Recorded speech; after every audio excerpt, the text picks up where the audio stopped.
വനം മന്ത്രിക്ക് യാതൊരു വിവരവും ഇതിനെക്കുറിച്ചില്ല.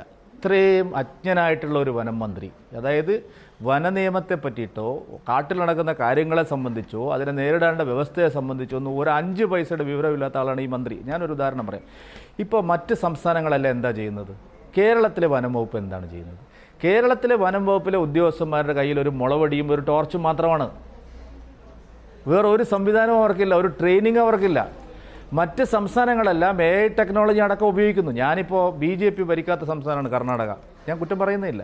കർണാടക ഫലപ്രദമായിട്ട് ഉപയോഗിക്കുന്നു, മഹാരാഷ്ട്ര ഫലപ്രദമായിട്ട് ഉപയോഗിക്കുന്നു, മധ്യപ്രദേശ് ഫലപ്രദമായിട്ട് ഉപയോഗിക്കുന്നു, ഉത്തരാഖണ്ഡ് ഫലപ്രദമായിട്ട് ഉപയോഗിക്കുന്നു.